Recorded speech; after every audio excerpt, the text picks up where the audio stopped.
This is the Monday Report with Trevor Ombija. Yes, that's absolutely right. Thank you so much for staying with Citizen TV. This is the Monday Report, like we've just been told. Now, there's another thing that we also know, that schools are charging illegal levies. The government has pronounced itself that those levies are illegal, but parents continue to pay.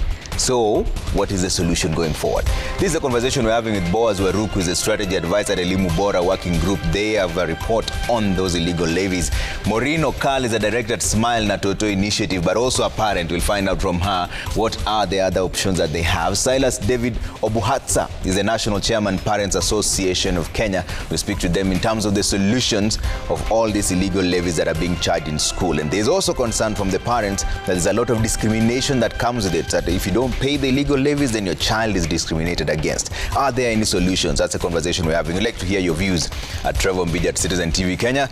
Use the hashtag Monday Report. But first, our top stories tonight.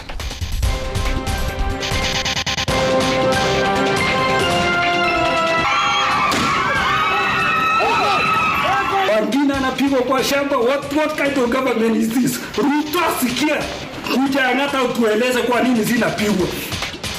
Mayhem in Angata Barikoi. Police gunned down 5 people as residents confront government officials deployed to demarcate disputed land. Na hatuoni serikali ya Kenya ikitikika. Hatuoni wakishtuka. The people that killed Gen Z protesters. Faces of police officers and a KDF soldier revealed in a BBC documentary film on the June 25th killing. Kama iko kazi ya ukweli, watu waweze naweza omba tu hii committee tuweze kurudishiwa pesa yetu yote. Government condas. Frustrated candidates listed for diaspora jobs appear before Senate Labour Committee. If there is no food in school, that is a recipe for chaos. Illegal school levies. Government on the spot of a delay of school funds as Kuppet defends head teachers over levies.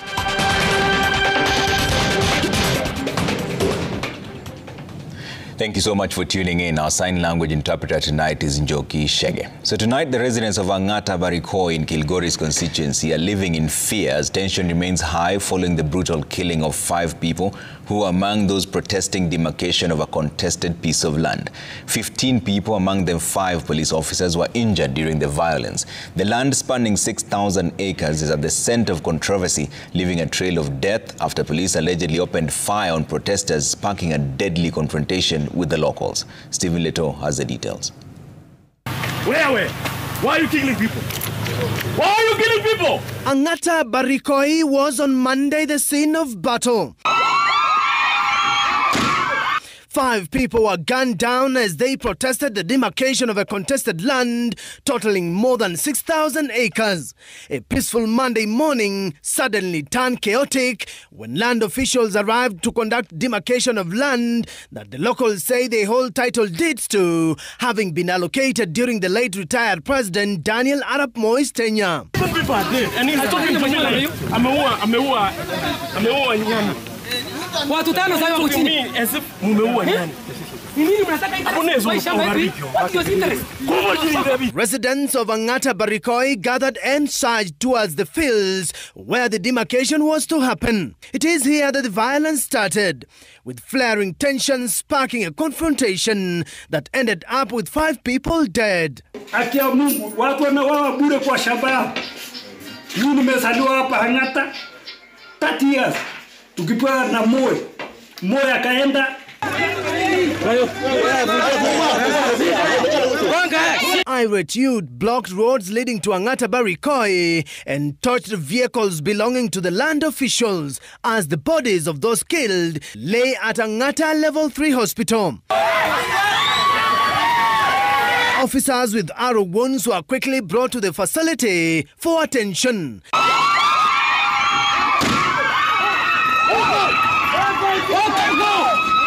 Locals stormed the hospital, baying for the blood of the injured officers. Additional police were quickly deployed to the hospital as tension escalated. Sisi tulikuwa tunapalilia. Kidogo kidogo tunasikia mlio ya risasi.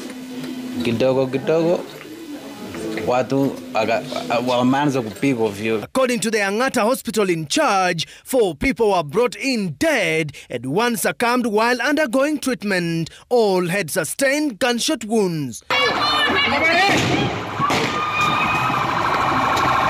When the situation moved from bad to worse in the afternoon, Narok Governor Patrick Ole Ntutu and County Commissioner landed at the scene to quell the tensions. Governor Ole Ntutu called for immediate investigation into the use of live ammunition by police and an overhaul of the security team in Transmara South. DCC ambayo iko hapa, nataka kuhakikishia nyinyi kama gavana wa kaunti hii, vile incident imefanyika, yeye lazima ataenda. Tunataka kusisitiza amani kati yetu na majirani wetu. Hii shida ya shamba iko hapa, sio ya hawa majirani wetu. Interior Cabinet Secretary Kipchumba Murkomen condemned the incident and called for a proper investigation into the circumstances that led to the killing of 5 civilians. I really appeal for calm so that as from tomorrow, our senior officers who will visit the place can have the opportunity to assess the situation. The injured continue to receive treatment at the Angata Level 3 Hospital and other facilities in the area. Stephen Letos, Citizen TV. Now, human rights organizations are now demanding the arrest of security officers exposed as the killers of 3 young people during the invasion of Parliament during the June 25th Gen Z protests last year. A BBC documentary has identified 3 officers, naming one specifically as having taken part in the brutal murders near Parliament at the height of the Anti-Finance Bill 2024 demonstrations. And as Brenda Wanga now reports, Interior Cabinet Secretary Kipchumba Murkomen says that the government will issue an official response to the documentary's revelations on Tuesday. Was there any reason to spill blood on the grounds of Kenya's parliament? The BBC documentary, Blood Parliament, picks out security officers believed to have instructed officers to kill, as well as those who pulled the trigger and killed 3 young men as the anti-government protests peaked in June last year. BBC Africa Eye has been digging. The documentary tracked the movement of the murdered youth during the protests and moments before their brutal deaths. It also pieces the sequences of events and placement of both the victims and the shooters and links the two. This man, Job Kaboi, a police officer from the Central Police Station, has been identified as one who encouraged his colleagues to kill. This officer, with his face intentionally covered, is believed to have shot David Chege, 39, and Erickson Mutisia, 25, right outside Parliament buildings. 26-year-old Eric Shieni, a University of Nairobi finance student, was shot in the head as he fled from inside Parliament buildings. He died instantly. His shooter has been identified as an officer of the Kenya Defence Forces. On the back of these revelations, human rights organizations are now calling for quick action from government. Tumeshangaa mpaka wa leo mambo yako wazi. Majenzi waliuawa, waliuliwa, walikufa. Wengine wamepotezwa. Inaonyeshwa dunia nzima. Na hatuoni serikali ya Kenya ikitikika. Hatuoni wakishtuka. Ni jambo la kuudhi, ni jambo la kukera, na sisi kama watetezi wake za kibinadamu hatuwezi ngojea tu documentary na tuangalie hivi hivi. The government had promised to investigate the killings and bring those found guilty to justice. The Kenya National Commission on Human Rights placed the number of those killed during the protests at 50, with hundreds injured and maimed. Activists are now calling for accountability. Wito wetu ni kwamba serikali ya Kenya, it needs to review the powers that have been given to the IPOA. Hatuwezi kusema kwamba IPOA ni independent, yet they cannot arrest these people. You cannot tell someone who is independent, who does not have a weapon, who does not have even a handcuff, to go and arrest someone who has a weapon, who is above them. The activists also want the government to not only arrest and prosecute the 3 officers, but to also work at identifying others who shot and killed protesters during that period. Brenda Wanga, Citizen TV. And in response, IPOA says it has completed 22 investigations out of the 60 deaths reported and that it is actively pursuing 36 other cases, while 2 cases are in court. 2 files were closed internally, while 3 were closed following ODPP directives and 4 remain in the ODPP's office. IPOA Chairman Isaac Hassan, in a statement, says that instances of non-cooperation from both police officers and witnesses have hampered the progress of some of the investigations. Anyway, from that, all National Police Reservists, that's the NPR, operating in the banditry-plagued Kerio Valley will undergo fresh vetting before resuming their duties. Interior Cabinet Secretary Kipchumba Murkomen, while giving the orders in a security meeting with regional commanders, revealed that there were reports suggesting that some NPR officers had been collaborating with criminal elements. Citizen TV's Ben Kirui reports from Elgeyo Marakwet. After nearly 6 hours of deliberations with top security officials, including Inspector General of Police Douglas Kanja, Interior Cabinet Secretary Kipchumba Murkomen announced that there would be a fresh vetting of National Police Reservist NPR. The decision follows concerns that some reservists drawn from local communities have been collaborating with bandits, working with police by day and aiding criminal elements by night. Tumepata habari ya kwamba kuna watu wanafanyia kazi NPR, lakini mchana wanajiita NPR, lakini wanapambana na wako upande moja na majangili na mabandits. Kwa sababu hiyo tumesema we want to do a revetting of all the NPR officers. Na hiyo revetting tutafanya in an organized manner. The Interior is also announcing a raft of reforms aimed at tightening security operations. Among them is the establishment of a clearer command structure, requiring all NPR officers to report directly to station commanders. As part of additional measures to bolster security in high-risk areas, Murkomen revealed that chiefs who have undergone paramilitary training and whose safety is deemed to be under serious threat will now be eligible for firearm licenses. Tunaanza shughuli mara moja ya kujaza wale NPR ambao wameondoka ama wamekufa. Hiyo process starts from Monday na itaongozwa na chief kwa ground. But even as the CS made efforts to deal with the insecurity in the area, a woman was shot and killed, while 3 people sustained injuries after bandits attacked a convoy which was heading to Marigat from Tangul Bay in Baringo County. The attack at Moinonin comes a week after 2 other people were killed in Loberer along the same highway. Now that problem has now mutated. Imetoka mambo ya kuibiana ng'ombe, sasa ni kupigania boundaries ya one constituency to another, one community to another, na imeenda pia kwa economic sabotage na robbery, highway robbery. Iyo, we are fully seized of that issue and we will deal with it decisively. The high-level meeting held at the Chesongoch Sisters facility in Elgeyo Marakwet County brought together senior security officials and national government administrative officers and GAOs from Marakwet East, Baringo West, Tiati, Kerio Valley, and West Pokot Central sub-counties.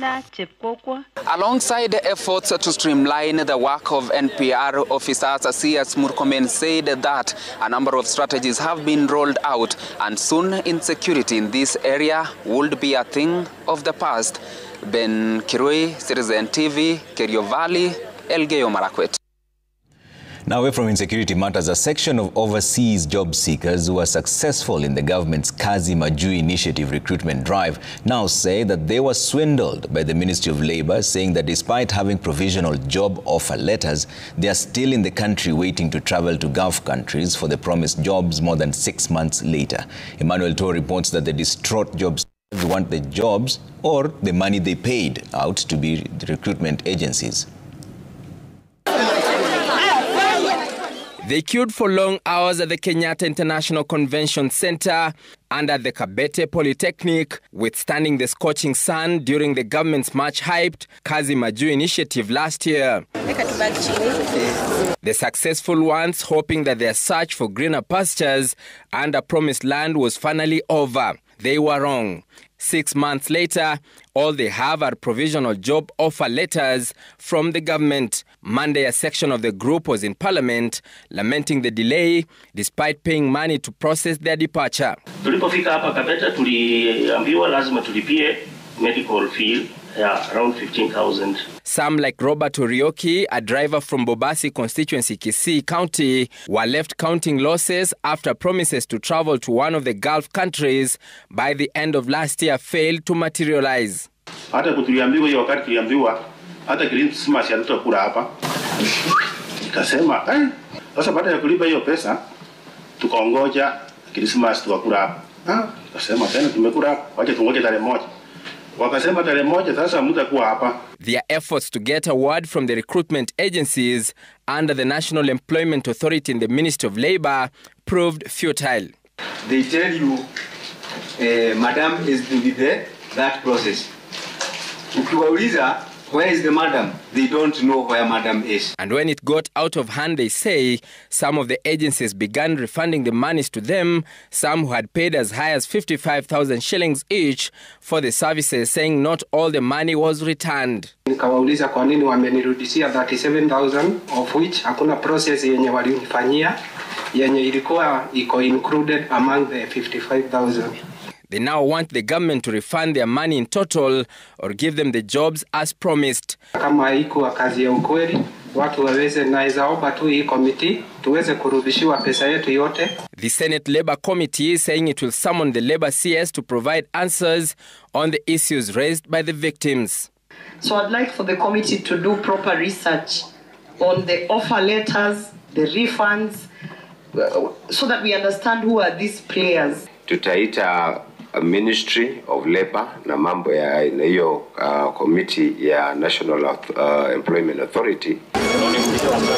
The government's overseas job recruitment, which took place in December last year, was fashioned as a silver bullet to end fake overseas job scandals.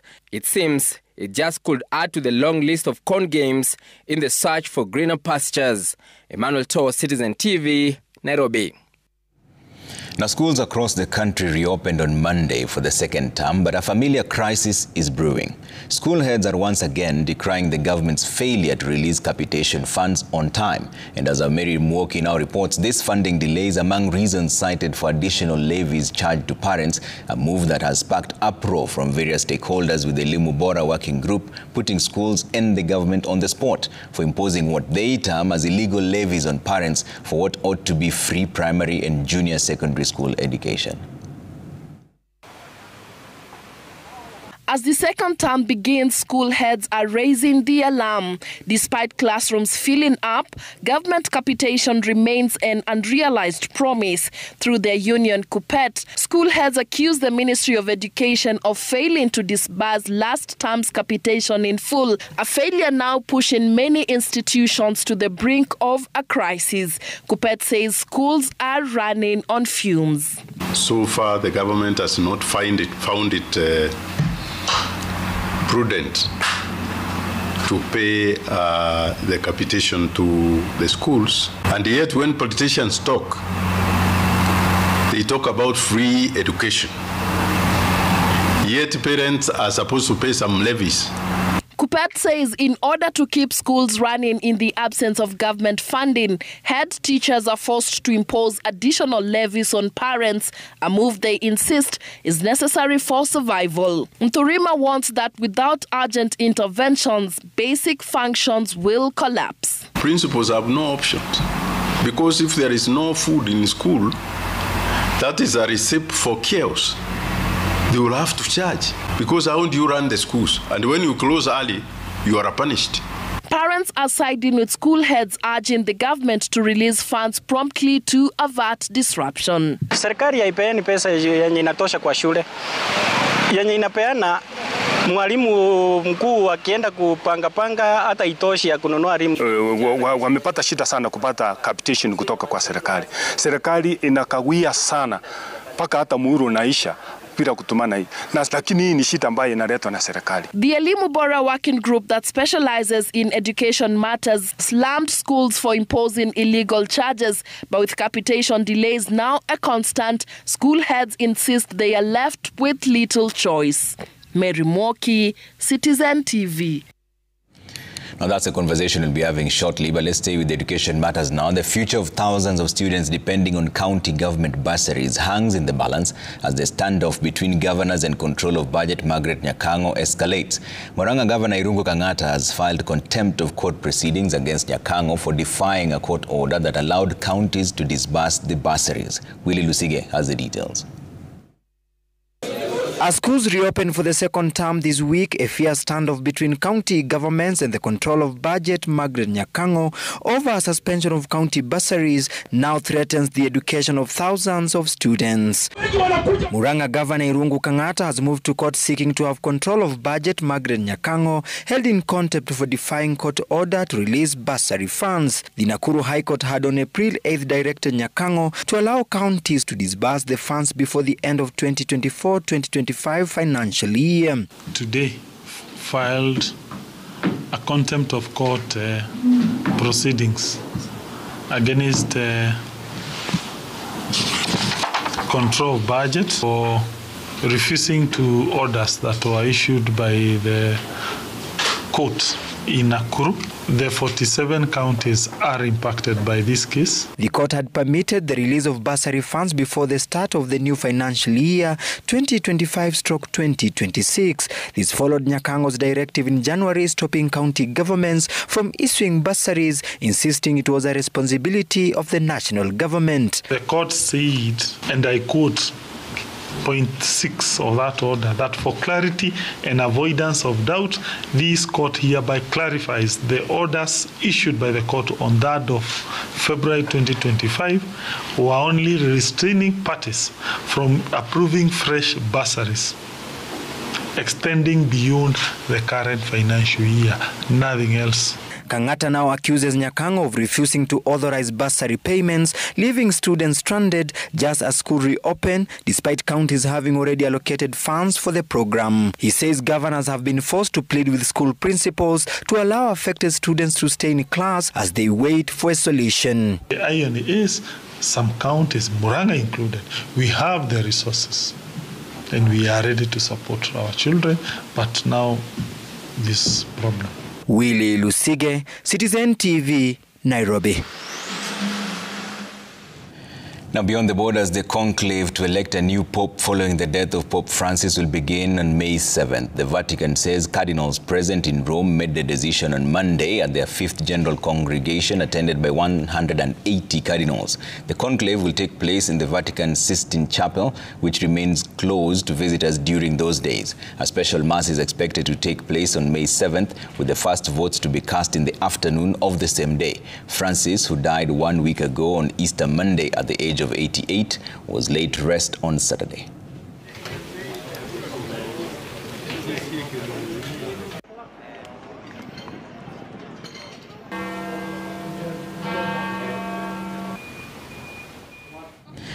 We appreciate your company. Kindly stay with the Monday Report. We're back in just a moment with more news, and then we get into the discussion of the illegal levies. What is the solution? That's the conversation we're having. We'd like to hear from you at Trevor Mbidi at Citizen TV Kenya. Use the hashtag Monday Report. See you in just a bit.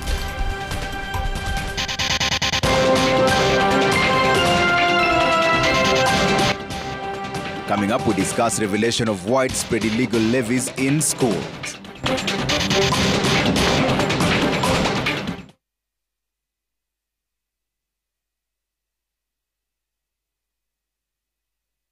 Haro, ati kufika mnafika na msimami. Sasa nitapika nini cha haraka? Unga kabagara chap chap. Aya, kwani kumhendaje mama? Mbaki hapo kuuliza. Huyo ni sasa amepita ndukinduki. Uzuri wa Raha Premium Kavagara, dakika 5 tu ugali imeiva. Ati mtoke kwangu kama hamjakula. Haishoshi kwa nini imeiva haraka aje? Kuletea Kavagara nayo. Kila kitu kiko sawa na Raha Premium.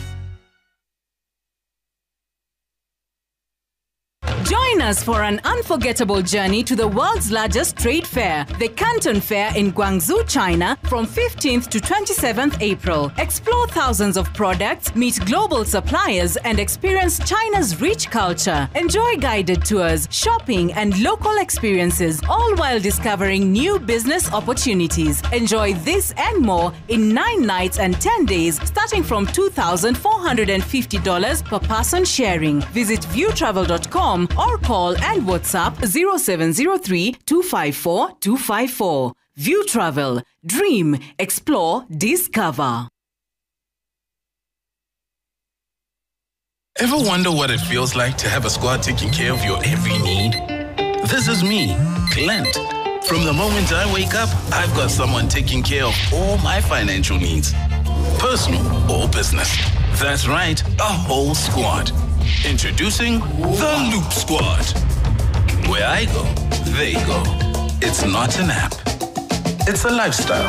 Get your own Loop Squad today and simplify your life. Why wait? Loop it. This Easter, let your new beginnings start with food that refreshes both your body and soul. At Global Tilapia, we bring you the true taste of freshness from the clean waters of Lake Victoria to your plate.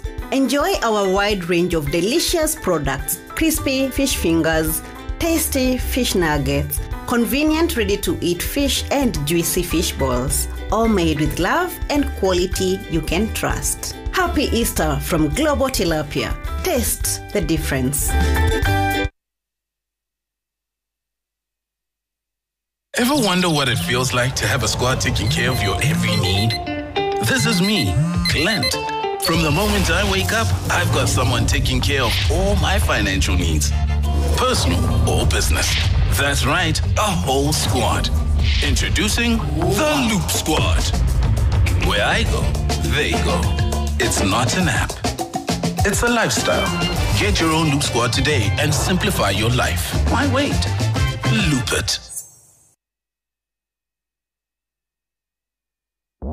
Tumedrop the hottest snack game na Cadbury Lunch Bar. Imetengenezwa na layers of peanuts, crisped rice, wafer na caramel, coated na Cadbury chocolate. Nunua Lunch Bar and get much, much more. Welcome to our new office. Wonderful sight. This is where the parking is. The lorry's entrance there and their exit there. What is it? So where is the building? Get your warehouse fast and stress-free with SafBuild, now ready-made so you can have your business running in as little as 30 days. SafBuild, a quality product from Safal Building Systems, a subsidiary of MRM.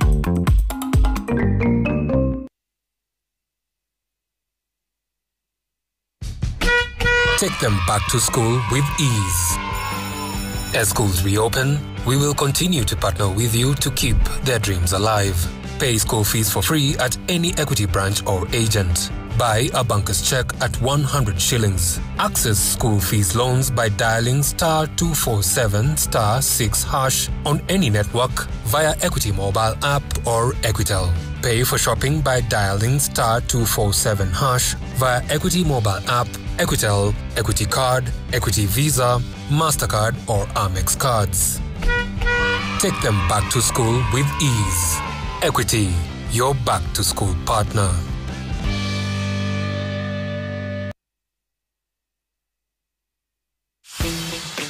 Experience the power of the ultimate glow in our new revitalizing formula. With 3 times more oil-infused serum, Vaseline Lotions penetrates and restores your skin's natural moisture from within, while boosting your natural glow on the outside. No need to add extra oils or glycerin. Feel the difference. See the power of the ultimate glow. New Vaseline Lotions.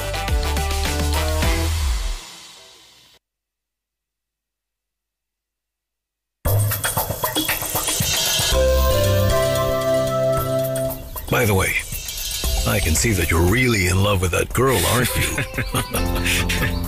Well, yes. But that has nothing to do with the fact that I'm defending her in court.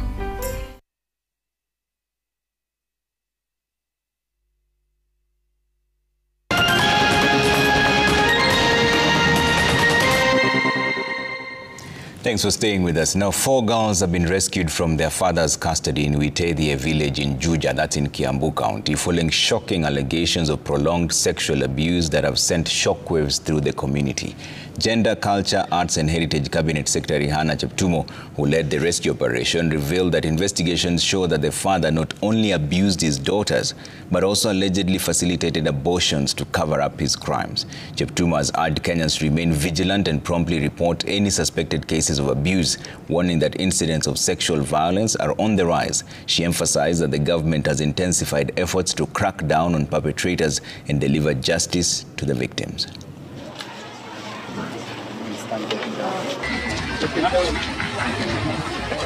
We introduced them to pornography, and this is what used to make them, to make him want to keep on, telling them this is okay, this is okay, this is okay. The most recent, the eldest of them found him with their youngest sister, who is less than 10 years old, and she had to ask Dad, "Are you really my real dad? Why would you do this to me and now even our youngest sibling?" The brother was wondering why are my sisters favored by the father? So when this act happened, it was actually, he was molesting the young girl, the one who is 10 years old. So that is when one of the girls realized what was happening. And she wrote a message in her hand and said, "I have actually procured an abortion and it is my dad who has done it." So she did it on her hand like this. "My dad is responsible."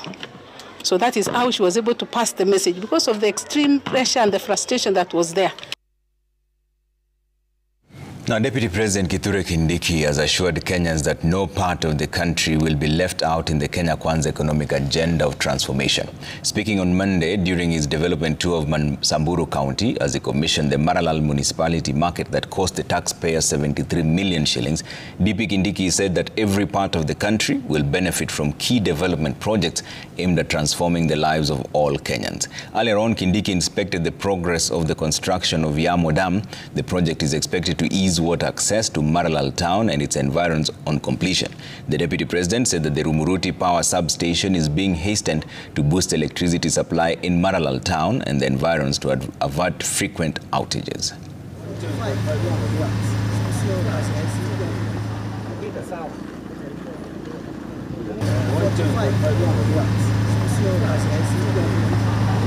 Mradi huu unasaidia wanabiashara wetu wapate mahali pasafi pa kufanyia biashara. Substation inajengwa saa hizi. It is already 40% complete. I want to assure you in the next few months either the president ama mimi nitakuja kucommission substation ya Rumuruti ambayo itaweka nguvu stima iliwache kupotea katika hii sehemu yetu ya Maralal. Tunashukuru vile umekuja kufungua hii soko. Time yetu ni kidogo. Nataka kuambia watu wa Maralal hii soko, huyu Leonel Kulal ndio alianzisha, mimi nikakuja kukamilisha. Makofi kwake. More than 20 members of the National Assembly allied to President William Ruto have faulted former Deputy President Rigathi Gachagua over his remarks against the government since his impeachment last year. Speaking in Limuru, the leaders urged residents of Kiambu and the wider Mount Kenya region to rally behind the government and take advantage of the ongoing development projects. Among those present were National Assembly Majority Leader Kimani Ichung'wah and Kiambu County Woman Representative Anne Wamuratha. Their meeting comes days after President William Ruto's tour of the region, which drew mixed reactions from local leaders and residents.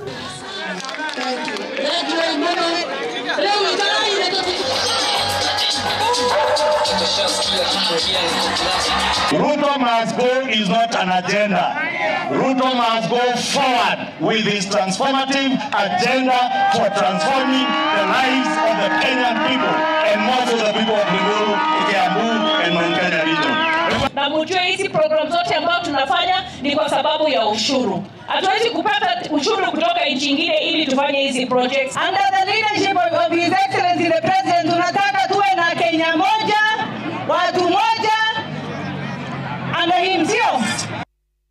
Now, President William Ruto has today approved the release of 57 prisoners following recommendations from the Power of Mercy Advisory Committee. The beneficiaries include 31 inmates serving life sentences who are now eligible for conditional release. Among them is one foreign national from an EAC member state who will be repatriated to his home country. An additional 25 prisoners will be released after remission of their sentences. President Ruto has also directed the release of all petty offenders sentenced to 6 months or less, as well as those serving longer terms but with less than 6 months remaining.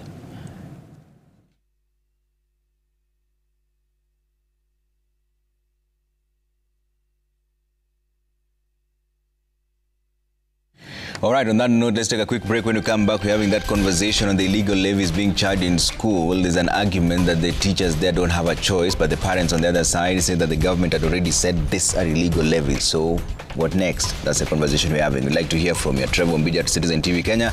Use the hashtag Monday Report. We'll be back in just a bit.